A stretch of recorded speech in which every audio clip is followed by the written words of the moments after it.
Okay, so I'm gonna do, obviously, the left because that's what's, I can't do the right because she's laying on it. Scapular patterns are, and so if you turn to page 305, you have both the scapular anterior elevation and posterior depression. Come over towards me just a little bit, Amanda, please. Oh, sure. Thank you. Okay. That way I'm not doing this. I'm right here. Okay, the two patterns, diagonals. Really, again, narrow diagonals, because if you see me, look at it, I'm going, basically, I'm not going out wide of her head. I'm going just basically towards her ear. Does everyone see that? So this is the first diagonal. Second diagonal is going to be basically, if you look at it, it's going to sort of trail the upper arm part, okay? Okay, so when I do this, there's no specific D1s or D2s. It's basically scapular anterior elevation, posterior depression, and then the other one is anterior depression, posterior elevation, okay? It tells you word-wise what it is. Okay, so I can choose to do it here, or, what a mess. Okay. Or if I bring her closer to me, can I now do, I could do it here, okay? Since I'm here, so what I can do is I'm going to do a posterior depression, so it's posterior depression. So I'm going to bring it down. So posterior, anterior. Does that make sense? So just relax your arm. In fact, can you throw me another pillow? Thank you. Oh, I didn't want to scratch it. Okay.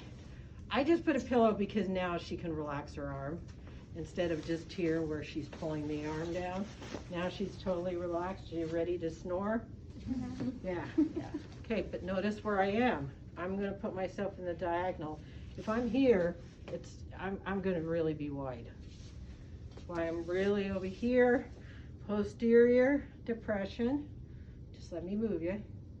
And anterior elevation. Notice how much she has in anterior elevation. A lot. We talked about briefly before we left class on Tuesday. This is so important because especially with our stroke patients, we want to make sure that we get the scapula moving, because when we get to NDT, we'll be working on the scapula. But right now, I'm just showing you what you can do with PNF, because again, sorry about that. Okay, if I take her arm and I want to go ahead and start flexing, when you guys start working on it, go ahead and see what the scapula does. As soon as you start coming towards 90, what's the scapula doing? It's upward rotating, okay? Everyone know what that means? Mm-hmm. Everybody says it a little differently, so I upward rotate. So if you want to go look at the skeleton. I have my hand, I'm on the medial border of the scapula, I'm near the inferior angle. Just watch my hand as I bring it up further. What's the scapula doing? Also, it's abducting. So you have to abduct and you've got to upwardly rotate, or else you don't get full flexion or abduction, okay? That's why this one is so crucial. So what I basically do is I stay at the point of the shoulder here, and so if it's an anterior elevation, look how much excursion.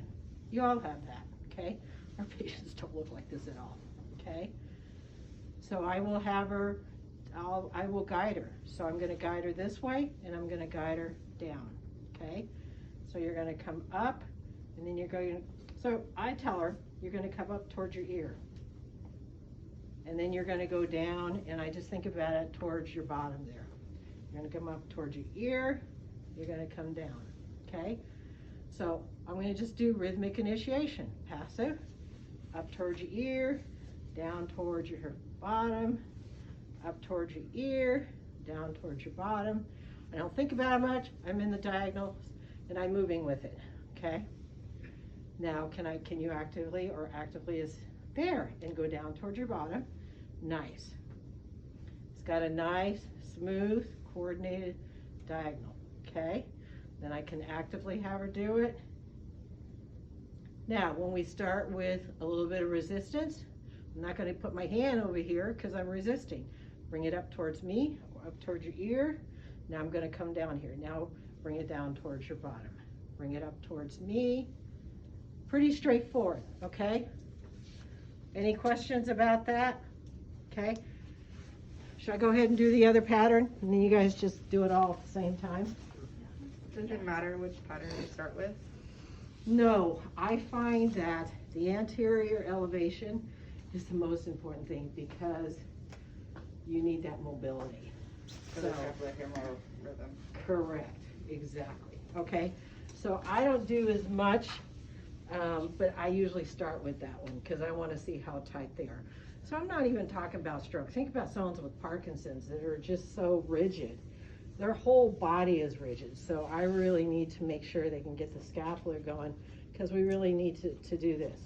Otherwise, if we continue to have them do it and they really don't have the scapular mobility, then they're going to create other shoulder problems. We create the shoulder problems. Happens all the time, okay? All right, so that's on page 305. Next one is, here it is.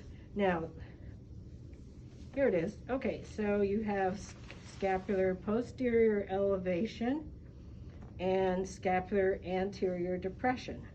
All right, so now it's in the opposite direction because I just did this one. Now I'm going to do this one, okay? So we're looking at anterior depression. This is a little bit weird. It's like, where do I put my hands? Go ahead and raise your hand. I'll just, there. Bring yourself back towards me just a little bit. There, okay. This is a little weirder because for posterior, this one's easy. Posterior elevation. Does everyone see that? Now it's the anterior depression. This is my line. So again, I'm putting myself, it's this. So there's different ways of doing it. I'm thinking for the posterior elevation, it's easy enough. You want to push my hand this way. Okay. Now coming down, there's really no place to hold very well. So I'll probably put my hand here to just sort of guide them down towards scapular, towards anterior depression.